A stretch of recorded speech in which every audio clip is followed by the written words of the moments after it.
In 2007, the now famous cult classic movie, Into the Wild, was released to movie theaters for the first time. The movie, which is based on a true story, centers on the life of a young man named Christopher McCandless. In 1990, Christopher graduated from a really good school with honors, and by all accounts, he could have gone on to get a really good, high-paying job, but Christopher didn't want a job. He wanted freedom. And so without telling his parents, because they would not have been happy about this idea, he gave away all of his possessions, he gave all his money to charity, and he headed off to Alaska to live off the grid by himself. He eventually would find this rusted out old city bus in the middle of the Alaskan wilderness, and he would make this bus his shelter, and he would live inside of this bus for 113 days before he unfortunately died of starvation. While Christopher's story is obviously tragic, the movie about his life, Into the Wild, really focuses on Christopher's unrelenting spirit and his constant drive towards getting the thing he wants the most, which is freedom. And so at the end of this movie, the audience is left feeling not sad, but inspired.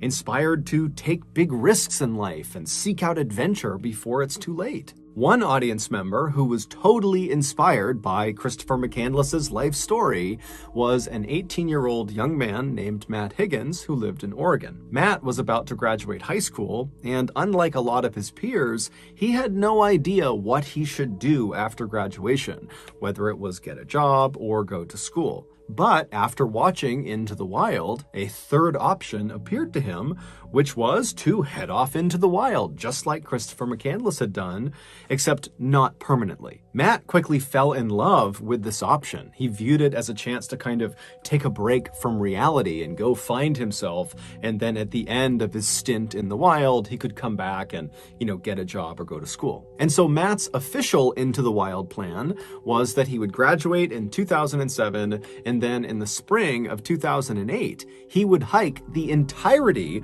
of the California section of the infamously rugged and beautiful Pacific Crest Trail. And he would do this all on his own. This section of the Pacific Crest Trail that he planned on hiking was roughly 1,700 miles long.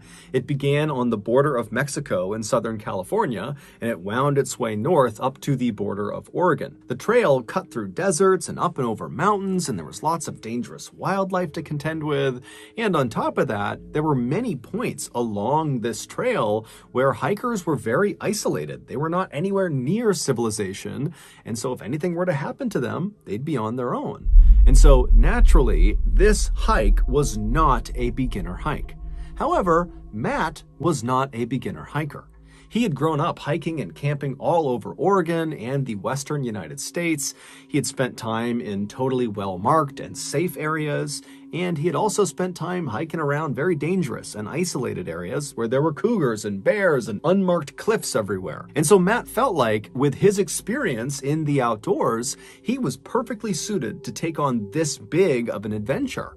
And in many ways, that was true. However, something was going to happen to him while he was out on the Pacific Crest Trail that no amount of hiking or camping experience could have prepared him for. So Matt graduated from high school in 2007, and in keeping with his plan, in the spring of 2008, he packed up his stuff, he headed to the airport, and he flew south to Southern California. And when he got there, he made his way all the way south to the border of Mexico, and there he picked up the start of the Pacific Crest Trail, and he began heading north. For the first few weeks of his hike, Matt would spend the entire day hiking as far as his body would allow him, and then at night, when it got too dark or when he got too tired, he would just set up his campsite right off the edge of the trail, and then after a quick bite to eat, he'd climb inside of his tent and he'd go to sleep. And then the next day, he'd get up early and he'd do it all over again. During those first few weeks, the only real adversity that Matt ever faced, beyond just kind of normal fatigue from long-distance hiking, was at one point he got a little dehydrated, and another time he almost stepped on a rattlesnake. So besides those two things, really the hike had actually been fairly routine by Matt's standards. But when he reached the Lassen National Forest, which is a very dense forest in Northern California, located about 150 miles from the end of his hike, so the border of Oregon, when he got there, this hike of his would become anything but routine. Not long after stepping foot in Lassen Forest, Matt found himself walking along this winding dirt path where the trees on both sides of this path were pressed tightly up against the edges of this trail, and because of how densely packed the trees were together, it was almost like he had these walls on either side of him that extended 100 feet into the air. And so it was very quiet and it was very dark as he was walking along, but Matt was enjoying it. All he could hear was the chirping of birds and the insects buzzing around him. It was peaceful. And so Matt's just kind of meandering his way through the forest. He's in no rush. And at some point, the trail he was on banked hard to the right. And so he makes this turn, and as he does, he looks up, and what he sees kind of startles him. About 20 feet away from him, off to the right side of the trail, is this big boulder, and sitting on this boulder are two middle-aged people, a man and a woman. They were both dressed head to toe in white. They both looked very dirty and disheveled. The man had this big, unkempt beard, and both of them were just staring daggers at Matt. And so Matt felt awkward, and he immediately looked down as he continued walking towards them. But as he got within a few feet, he looked up and kind of awkwardly smiled at them and waved and said hi, and they didn't respond. They just continued to stare at him with no discernible expression on their face, and they watched him as he walked right past them. And so after Matt walked past these two people in white, he felt really uncomfortable because he knew they were still definitely staring at him as he walked away, and he didn't want to turn around and meet their eye contact. And so he's just kind of walking away, feeling that uncomfortable feeling of someone staring at him, and he's thinking to himself, why didn't they at least wave or acknowledge him in some way? Especially considering the fact that on the Pacific Crest Trail, people go days without seeing other people. Matt, in fact, had not seen another person in days until he saw these two. And so he's thinking, how rude is that to just completely not react when another person walks past you on this trail? But Matt told himself, you know what, I don't know these people. I don't know what their issues are. For all I know, they're foreign and they didn't understand what I said. And so maybe that's why they didn't say hello back. Who knows? But you know what? It's none of my business. And so Matt just continued walking along. He never turned around to look back at these two people in white. He just carried on. A few hours later, when the sun was starting to set, Matt was still walking along this winding trail with these huge trees on either side of him, and so visibility was getting pretty poor, and so he began looking for a place to make his camp. But because of how close these trees were to the edge of this trail, and considering how dense these trees were, there was no spot for him to make his campsite without completely blocking the trail. And Matt did not want to block the trail for other people, and so what he did is he left the trail and he walked 300 feet or so into these thick trees where he found this little clearing, and that's where he set up his tent. Once it was all set up, he made some food for himself on his little stove, and then after he was done eating, he packaged up all of his leftover food inside of a waterproof bag. Then he sealed that up, and then he tied some cord to the bag and threw the bag up and over a branch of a nearby tree and kind of tied it off so the bag was sitting well off the ground. This was to make sure no bears could get to his food. And so after his leftovers were secured high up in a tree, it was totally pitch black outside, and so Matt just climbed into his tent, he zipped it up, climbed into his sleeping bag, and he fell asleep. The next morning, Matt got up right as the sun was starting to rise, and so it was still pretty dark outside, but there was a little bit of light. And so Matt unzipped his tent and he looked outside, and the first thing he noticed was his bag of food that he had put up in the tree was gone. And so Matt stepped out of his tent and he looked around thinking, maybe it fell to the ground or something, but it wasn't there. It was just gone. And so Matt thought to himself, I didn't hear anything last night, but I guess a bear must have come into the campsite, found the food, and run off with it. And so Matt began walking over to the tree where he had strung the food up to begin looking on the ground for bear prints to confirm his theory that that was who took his food. And so he walks over, he's looking around, he doesn't see any bear prints, but he does see 2 sets of human boot prints, neither of which were his. And before he could even process that, he realized These prints, these human prints, were not just underneath this tree where the food was. These prints, as he looked around him, extended all the way up to his tent and all around his tent and all over his campsite. And so as Matt is looking at this crazy trail of human prints all over the place, he's thinking to himself, how is this possible? I went to bed last night when it was already pitch black outside, and I got up basically right at sunrise, so it was still dark outside.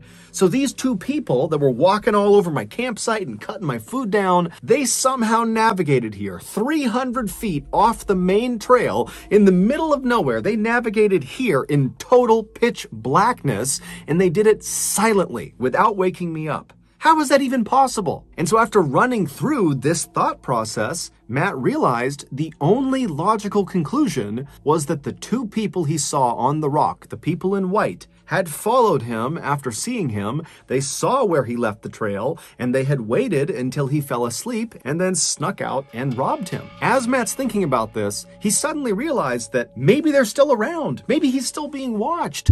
And so he began whipping his head around, looking in all directions, almost expecting to see the man and the woman in white kind of poking out from behind a tree. But when he looked around, he couldn't see anyone. However, he started to get that sense that he was being watched.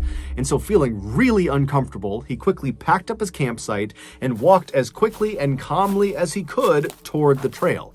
And as he walked, he kept thinking to himself that these people are going to jump out from behind a tree, or they're going to grab me from behind. And so he's walking faster and faster and faster. And he finally gets to the trail, and he looks down the trail and up the trail. He kind of looks all around. He doesn't see anybody.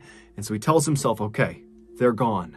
So he took a deep breath, he composed himself, and he started walking north again along the trail. Matt walked for several hours, periodically looking over his shoulder, again expecting to see the man and woman in white, but he never did. And eventually, this narrow path kind of cutting through the dense forest opened up to this big, beautiful field. And by that point, the sun was high in the sky. And so Matt's walking in this very beautiful open area. He can see in all directions. There's sunlight beaming down on him. And so even though he was totally rattled by what had happened the night before, he found himself kind of becoming more at ease about the situation. He was far less paranoid, and he began telling himself, you know, as creepy as it is that those people in white almost certainly followed him and snuck up on his campsite in the middle of the night, as bad as that is, he thought, you know what? They probably were just super hungry, and they clearly needed the food more than he did. And so, you know what? Those people, they can have my food, whatever. And so Matt just continued on telling himself he would never have to deal with the people in white ever again. However, he would be wrong. Over the next 3 days, Matt continued making his way north through the Lassen forest, and the trail he was on would weave between those big, beautiful open areas back inside those very densely forested areas where the trees were practically right on top of you. And during those 3 days, Matt did not see the people in white. He did not have any nighttime encounters with anybody. Nothing got stolen. And so that only reinforced the idea that, you know, he had been a target of opportunity. They had taken what they wanted from him, and they were no longer following him. But on the 4th day after the food stealing incident, things would get spooky for Matt again. On that 4th night, Matt was once again forced to leave the trail he was on. He was in one of those very densely forested areas and walk well off the trail to find a clearing for his tent. And so he walked, several hundred feet away. He finds this clearing. He sets up his tent.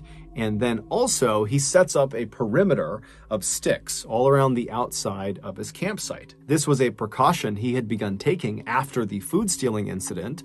These sticks were an early warning system where if any animal or person came too close to his campsite, they would step, in theory, on these sticks and they would break and they would alert Matt in the middle of the night. And so after his campsite was all set up and all prepared, Matt sat down and had a quick bite to eat. And then after storing his food, he climbed inside of his tent and he fell asleep.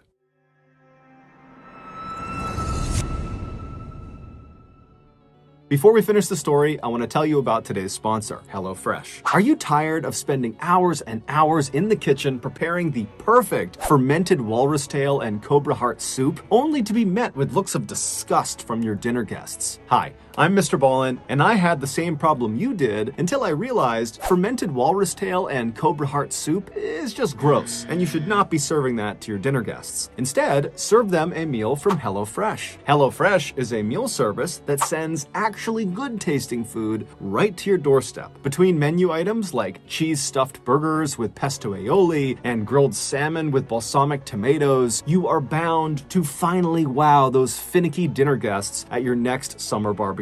And don't worry, HelloFresh recipes are very easy to follow, and they make for a joyful cooking experience for you and your family. Speaking of family, HelloFresh has a very popular kid-friendly line of recipes that are perfect for families looking to try something new while school is out for the summer. So if you're ready to finally stop jam-packing your fridge full of all those uneaten fermented walrus tails and cobra hearts, packing your fridge full of uneaten fermented walrus tails and cobra hearts, then you need to sign up for HelloFresh today. To do that, go to HelloFresh.com and use code MrBallin16 for up to 16 free meals and 3 surprise gifts. Again, go to HelloFresh.com and use code MrBallin16 for up to 16 free meals and 3 surprise gifts. Okay, back to the story. A few hours later, Matt suddenly woke up. Now, when he woke up, he opened his eyes, but it's pitch black in his tent, there are no windows in his tent, and it's pitch black outside. So even with his eyes open, he can't see anything. And so he's just laying there with his eyes open, but it's total darkness, and he's just listening intently because he doesn't really know why he woke up, if something startled him, or if there's no reason at all. And so he's just laying there and he's listening, and as he's listening, he hears the distinct sound of something stepping on one of the sticks in his perimeter. And so he hears the stick break and his heart just starts racing because he knows that an animal or a person is just a few feet away from him. And so instinctively, he kind of begins to pull his arm as quietly as he can out of his sleeping bag, and he reaches over and he grabs his hunting knife. And as he grabs the handle of the knife and he brings it closer to him, he hears the sound of more footsteps. Whatever has stepped on the stick has not slowed down at all. They don't care about the sound they just made. They're still moving towards his tent. And so Matt's starting to get really freaked out because he knows that, it could be an animal, but just a couple of days ago, 2 people were in his campsite stealing his food and walking all around his tent. And so that's what's going through his head. And so Matt's laying there preparing himself to potentially have to slash out if anybody came close to his tent. I mean, he's in the middle of nowhere. If a person is out here, it's not his friend. And so he's laying there, he's kind of shaking and he's listening really intently, and the footsteps are just getting closer and closer and closer to his tent until they stop right next to his head. They are literally about a foot away from him. And so he can't see anything. He's just listening really intently. And then he starts to hear whispering. But the whispering is not coming from this person right here. The whispering is coming from everywhere in the forest. It's coming from all different directions. And so Matt doesn't know what to think about this. And as he's hearing this whispering, which is getting more and more frantic, whoever is standing right outside of his tent begins circling his tent. So now he hears footsteps just walking in a circle around his tent while frantic whispers are coming in from all directions. And so at this point, Matt is so terrified, he's just frozen. He knows that he's holding that knife, but he won't be able to do anything with it. He's just petrified. And then as soon as this total nightmare had begun, it just stopped. The whispering, silence. The footsteps stopped. And so in a way, it was kind of relieving, but in another way, Matt's laying there thinking, I want to hear the sound of footsteps retreating into the forest, leaving, but I haven't heard that. It went from footsteps all around the tent and whispering everywhere to silence as if whoever is out there is still out there. And they're just standing there waiting for him. And because it's so dark, he can't even look. He can't look outside and see. And so he's left just laying in his tent, wondering if 1, 2, 3, 4, 5, 10 people are just waiting outside of his tent. He's got no idea. And so finally the sun would come up in the morning. And again, Matt has not heard the sound of retreating footsteps. And so maybe they're still just standing outside. But once the sun had totally come up and there was some light outside that he could see through his tent, Matt decided he just had to check. And so he reached over and he quickly unzipped the flap of the tent and he looked outside. He didn't see anyone. He leapt outside with his knife, ready to confront anyone who was out there, but there was no one. And so Matt, he's not thinking, oh, great, they're gone. He's thinking, are they just like a few feet away, hiding behind trees? And so for a few minutes, Matt just began looking all around his campsite, kind of expecting to see, those people in white or other people he doesn't know, but he doesn't see anyone. And then Matt starts thinking to himself, was this just a nightmare? Did that not even happen? Am I imagining this? But when he looked down, he saw clear boot prints all over his campsite, including a nice track all the way around his tent. And so this nightmare really had played out in real life. And so he quickly gets everything back into his pack, he throws it on his shoulder, and he just starts running back towards the trail. And when he got to the trail, he continued running north. And as he's running along and looking over his shoulder the whole time, he's telling himself, I just need to get out of Lassen National Forest. I need to get out of the people in white's turf, get away from this place, and I'll be left alone. And so that motivated him to spend the whole day moving as fast as he possibly could. And by that afternoon, he had finally escaped Lassen National Forest. He was out and he was in one of these smaller towns that kind of butted up alongside this forest. And so that night, he camped out right near this town. He wanted to be as close to civilization as possible to ensure his safety. And so as he's laying in his tent that night, he began thinking about what had happened over the past couple of days. At this point, he was nearly certain that the people in white that he had seen on that boulder, they had to be behind these nighttime encounters. They just had to be.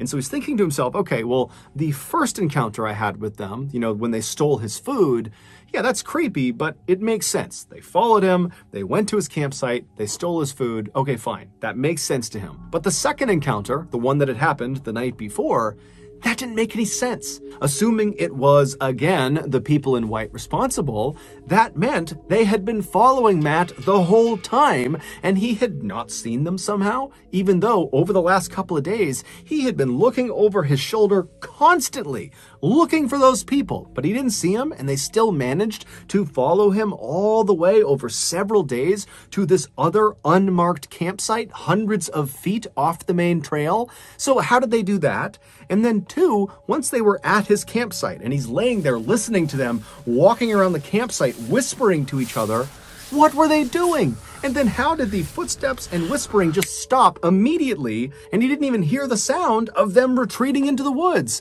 How did they do that? And so Matt would go over this and over this until finally he would fall asleep. And then the next morning when he got up, it was the first thing he was thinking about, the people in white. What were they doing and why and where were they? And so as Matt packed up his campsite that morning, it did cross his mind, that maybe he should just stop the hike right now and call his family, have them come pick him up and get out of here. But this hike, this huge hike he had planned, was really important to him, and he was only about 100 miles away from the finish line, which meant he had already hiked over 1,600 miles, and he just didn't want to quit. He wanted to finish what he started.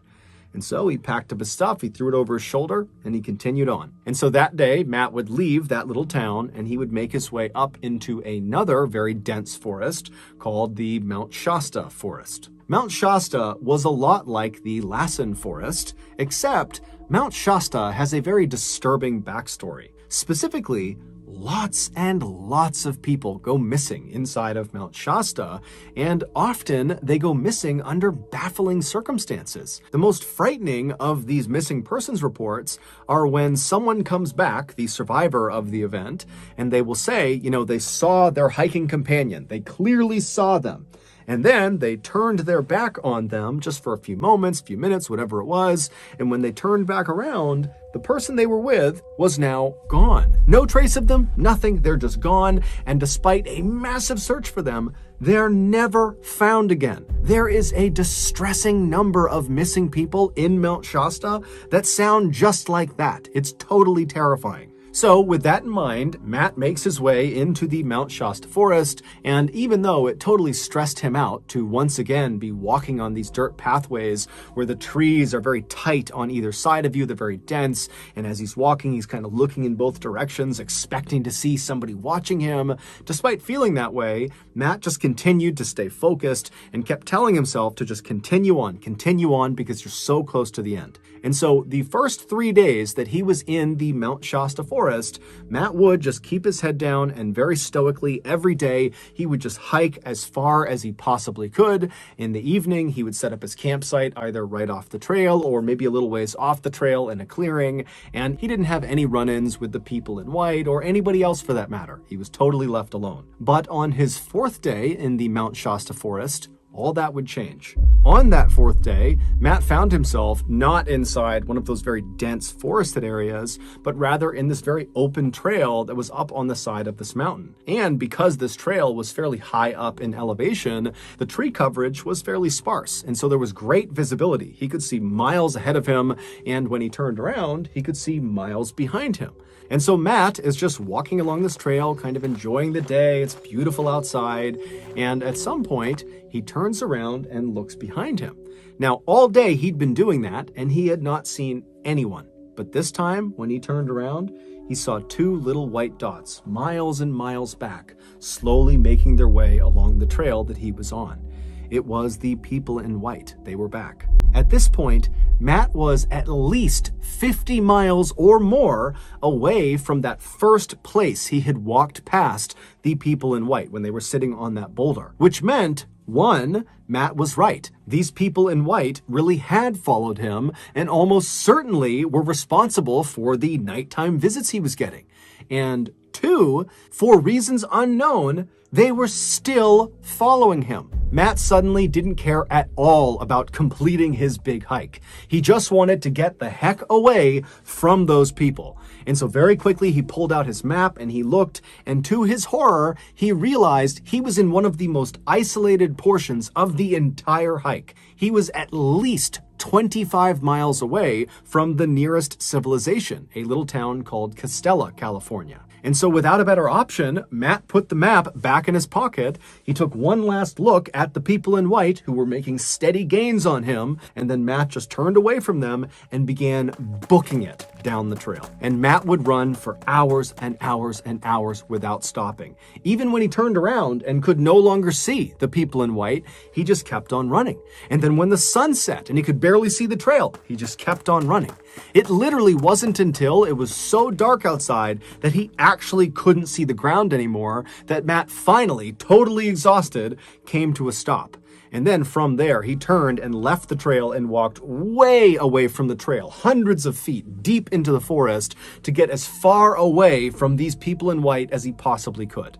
And so finally, he found this clearing very far away from the trail. He set up his tent right in the middle of it, and then he very diligently laid out his perimeter of sticks around his campsite, making sure there were no gaps. And then he climbed inside of his tent, he zipped it up, and then keeping on all of his stuff in case he needed to make a run for it, he got inside of his sleeping bag and he just laid there with no expectation that he was going to sleep. He was terrified.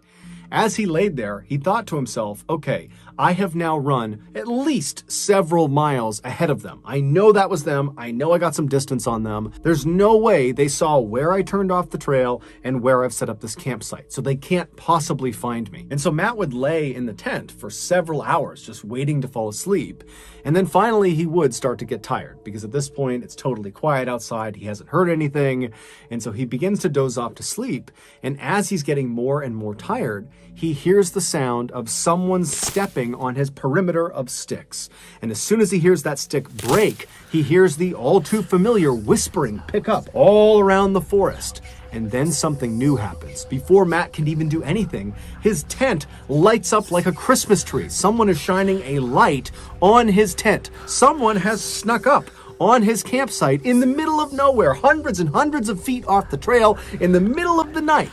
They've found him, and they're shining a light on him. And then the light clicks off, and it's silent. And at this point, Matt's fight or flight instinct kicks in, and he rips off his sleeping bag, he jumps outside and begins screaming nonsense and flailing around with a knife, trying to intimidate these people to get away from him. And then after he stops for a second, he hears a stick crunch right behind him. And he whips his head around to look at who is standing right behind him. And as he's turning out of his peripheral vision, he sees a dark figure running towards him. He doesn't think twice. He just turns and begins running away from the campsite. Now remember, it's pitch black in the forest. There's trees everywhere. And so Matt's smashing into trees. Branches are hitting him. He's falling to the ground, but he is on a pure adrenaline high, and he is just sprinting as fast as he possibly can away from this person who is likely still chasing him. And after 5 minutes of running, he stumbles and falls forward and kind of lands at the base of this fallen tree. The tree had landed in such a way that it was kind of propped on a rock, so there was a small gap underneath the tree. And so Matt, thinking quickly, kind of slid himself underneath this log and positioned himself so he was looking back in the direction he was running from. And as he laid there, he saw in the distance this light bobbing around. These people are looking for him. They're searching the forest for him. And so he watched in horror, tucked underneath this log, as whoever had the light and whoever else was with them, they moved closer and closer and closer, but they did not find him tucked underneath the log. They just walked right on past him. And so Matt would remain underneath this log all night until finally the sun came up. And at that point, even though it was fairly obvious that whoever was looking for him, they were now gone, Matt was still terrified. And so he stayed under the log for several hours until it was about early afternoon. And then he finally pulled himself out from under the log and he looked around. He couldn't see anyone. And then instead of going back to his campsite and getting his gear, he just totally abandoned it. He was worried that these people in white or whoever it was, that they were still going to be there. And so he just turned and continued running away from his campsite back out to the trail. And once he got the trail, he continued running on the trail all the way to Costella, California. And when he got there, he hitchhiked his way to the town of Mount Shasta. And there he would speak to police as well as the Forestry Service about what he had experienced. And so they would take all of his information down and they would put him up in a motel for the night. And then the next day, Matt would get in touch with his family and they would drive from Oregon to Mount Shasta. They would pick him up and they would take him back home. Months later, Matt would contact the Mount Shasta police and the Forest Service and would just follow up and say, hey, have you learned anything else about these people in white? Have you caught them? Has anybody else come forward? And the police would say, they did have a number of people coming forward saying that things had been stolen from their campsites. These are people that were in Mount Shasta, in Lassen Forest, and the surrounding forests. But Matt was the only one who had reported being terrorized by this mysterious couple in white. And so to this day, Matt has no idea who those two people were, what they wanted with him, beyond obviously the food they took. I mean, they continued to stalk him for nearly 100 miles.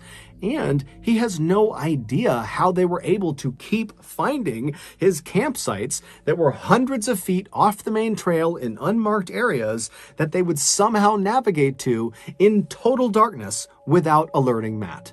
It's all a big mystery.